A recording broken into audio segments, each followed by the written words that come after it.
reason why I want to share this lecture today and an interactive chat about plant-based yogic diet and vegan and vegetarian eating is because I'm a yoga teacher for 25 years and I was raised as a vegetarian. So I've never eaten fish or meat or chicken or animals in my life. About 8 years ago, I shifted to mostly vegan, also cutting the dairy for reasons that we'll talk about today, how it can benefit, of course, not harming animals, our health, the earth, and it can also very much so affect not just our physical health and body, but it can affect our mind in meditation. This is one reason the yogis have a vegetarian, or in this day and age, many are having a vegan diet so they don't harm the animals. But originally yoga practice and practitioners and the yoga ashrams also was vegetarian, to not harm or eat the animals, also to have a more peaceful mind in meditation. So in Ayurveda, which is a kind of a sister science to yoga, there's different states of qualities of the energy and the body, and one is sattvic, S-A-T-T-V-I-C, yes, sattvic, which means pure, balanced. The yogis wanted a peaceful and balanced mind, so they feel peaceful and can meditate on who we really are beyond the thoughts, even perhaps beyond the body or in addition to. So to keep the body in optimal physical health is to not eat dead flesh, which can cause disease. We know by research, I was teaching yoga for a heart disease reversal program the last few years, the Ornish program, and that's Medicare covered in USA, and research proven that when you cut animal products, you reduce your cholesterol and you can actually prevent heart disease or also help your diabetes. And research has been done extensively how stopping eating dairy and the animal products can even reduce your risk of cancer and heal many chronic illnesses and inflammation in the body. So the yogis wanted this optimal health. Long before the research, the yogis were ahead of the times. But most importantly, an animal is a living being. Animals have moms and dads and sisters and families, and they don't want to suffer. Animals don't want to be held captive in a cage and then killed for food, no more than we would. So there's absolutely no ethical justification to eat animal products, including dairy. So people often don't realize, but milk kills cows because 99% of animals in the USA come from factory farms. They're held in these horrible tiny cages. When the cows produce, they artificially inseminate, which is a nice word for saying the four-letter R word. They are forcing animals to get pregnant through machines, cows. And then when they give birth, if it's a male baby cow, they cannot produce milk. It doesn't make profit for the industry because it's a male. So what do? They put it in this little tiny baby, rip it away from the mom who's hysterical crying. They put it in what's called the veal crate. I've seen it at Animal Place Rescue Farm, the size of it they showed. It's horrible. And they purposely do that so the muscles can't develop in the baby cow, the little baby calf that's born into this world, thrown in a metal cage, and can't be with its mom. And they both are crying all hysterically when they rip it away. And then after 2 weeks, they kill it and it becomes veal. They made another type of product after milk, veal, they call it, which is basically a male cow can't make more profit, called milk for dairy for the industry. Then after they can't give birth anymore, these female cows that were their whole life basically slaves to create human profit for milk, then they kill them and they become meat. And that's what people are eating. Not to mention the meat's fed with antibiotics, and the cows sometimes are fed food that's not natural to them. So it's so unhealthy to eat the animal. But I'm showing you that it's unethical if you really don't want to kill anyone or living beings or hurt them. Ahimsa means nonviolence. So if you really want to be ahimsa, technically it wouldn't be dairy either. And the same thing happens with the egg industry. When the male baby chickens are born that day, they actually grind them up alive. It's so horrific because they can't produce eggs. You need a female to produce the egg. So if you research it and you learn about it, I think for me the easiest way to not eat animals is to think of compassion and the ethics. But for some people it's to not die of heart disease or to slow chronic illness or reduce inflammation in the joints. People have had amazing healing going plant-based or vegan. So people come at it for other reasons. Some people want to help the earth. Some say it's the number one sustainable thing you can do to help the earth. There's great documentaries now. There's one about the oceans I haven't seen yet called Seaspiracy. And then there's Forks Over Knives and tons of documentaries you can learn about that. So I hope that's a little idea of why the yogis were vegetarian or vegan now, and how perhaps it can help you. And I'll guide you through a minute contemplation in a moment. But I just want to get to this interactive live chat. I want to get to Louisa's comment. She said, after 2 failed attempts 2 years ago, you went vegan, lost 38 pounds, and digestive issues disappeared. Wonderful. So I'm assuming that you mean after you went vegan. You tried twice, didn't quite work. We don't have to be perfect, right? We just do our best. It sounds like, and then after 2 years after you went vegan, great, you lost weight. Yeah, I didn't name that part, but that can be a benefit. And 38 pounds you lost, and digestive issues disappeared. Exactly. Our body, sometimes people say they're lactose intolerant, and some vegans say, no, you're just not a baby cow. We're not meant to digest cow's milk. It's for the cow, the baby cow, to grow to the size of a cow. Humans drink the human mom milk, not another animal.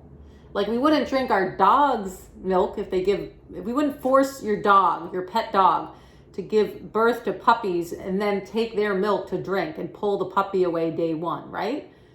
So why would we do that to chickens or cows? If we really think about it, it's so rational, it's so obvious. Why? Because humans have cravings. They're taught from society, from their family, from their media, and they think they need it for protein, and it's absolutely untrue. I'm 46. I've never eaten fish, meat, or chicken in my life. You can get every nutrient you need and even do better in your health from a vegan or plant-based diet. You do have to learn how to eat healthfully. It's not just eating vegan food. It's or vegetarian food. Sometimes vegetarian is a great stepping stone. You can be vegetarian. We actually grew up eating eggs, which wasn't the yogic diet. We grew up technically eating eggs with a lacto-ovo vegetarian diet. But then 8 years ago, I went mostly vegan. My father's 81, and he's been vegan about 8 to 10 years, and so is his dog.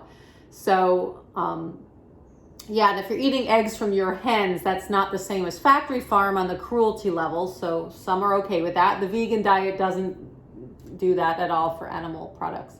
So if you're vegetarian and try to stop eggs, because I grew up on eggs. When I shifted to vegan, the one supplement, and I'm not a nutritionist, but the one supplement you really do need that if you're not eating eggs is B12. So I suggest taking that supplement, as most plant-based doctors do. I've tested several times in my blood work, and it's fine. I've tested after a year going vegan, and then again this year, 7-8 years later. So it's really not the biggest deal. You can buy nutritional yeast also, which is you can make vegan mac and cheese with it, and I sprinkle it on salads and soups, and that has B12. So if you're not eating eggs, you can do that. But a supplement is useful to make sure you're getting it. And again, it's not a big deal. I just take it a few times a week. But I'm not a nutritionist again. I'm a yoga teacher, so I do it for health and ethical reasons.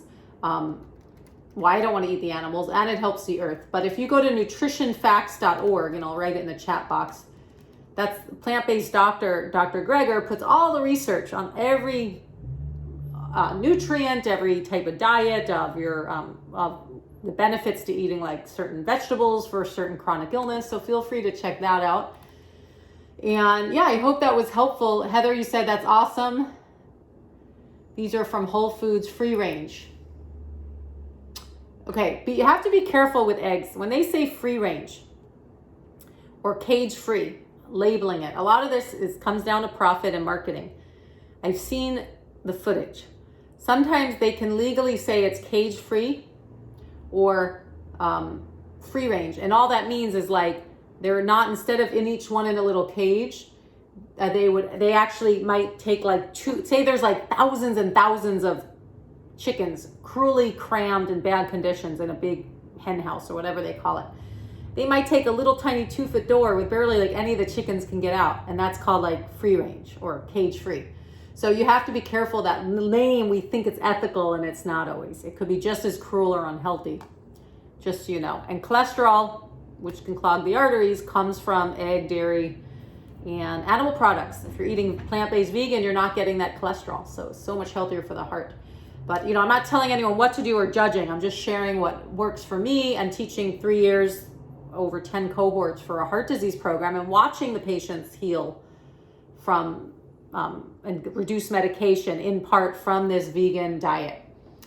So Vero asks, okay, would I preach the name of the doctor? Oh, so it's on that nutritionfacts.com is Dr. Greger. I read his book, How Not to Die, which is great, and How Not to Diet, also about the weight loss industry. And he talks about the benefits of each vegetable and how there's not money in it, and that's often why they don't promote it. So he goes through all the studies, how they promote all these pharmaceutical drugs with side effects because there's money in it for the industry.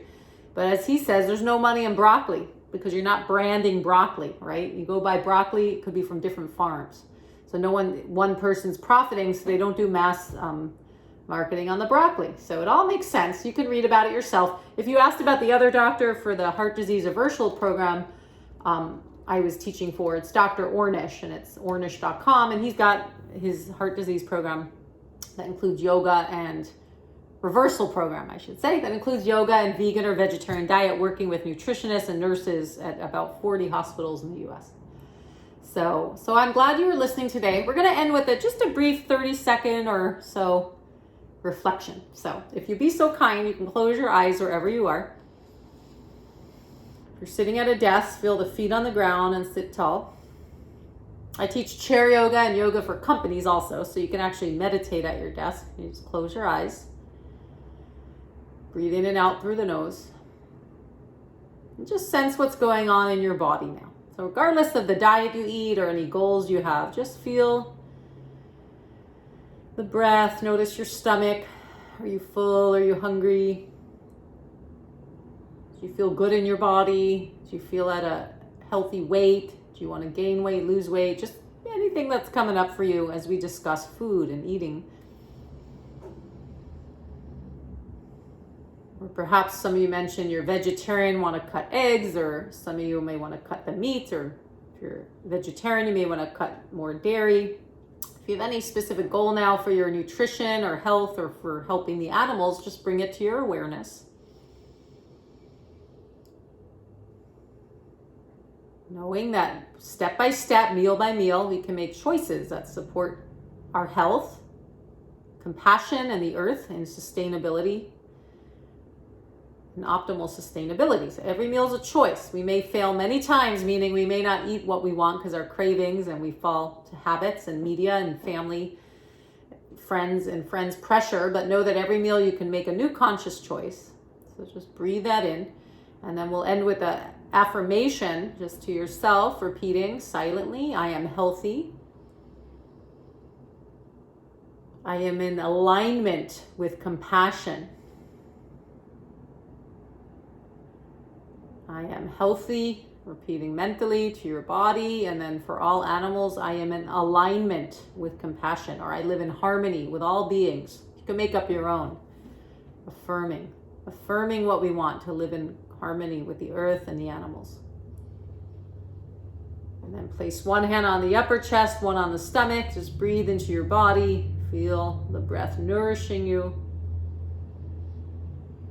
And know that this plant-based vegan eating we're talking about is food, but what we ingest, meaning the news, the media, negative messages from ourselves or others, is also nourishing or not nourishing us. So we'll try to, as yogis, be mindful of what we take in and what we need to let go of. So I hope that was helpful. You're welcome to meditate longer. You can sit an hour if you have time and just watch the breath. And we'll join our palms to prayer virtually. Namaste, honoring ourselves and each other, the earth and all animals. Namaste. And I'll do this talk on this live app most every Friday at this time, 1 o'clock California time, and sometimes usually Mondays as well at 1:30. I teach a weekly Zoom chair yoga class that everyone's welcome to. You can email me, and then I do this at 1:30. So I hope to see you again.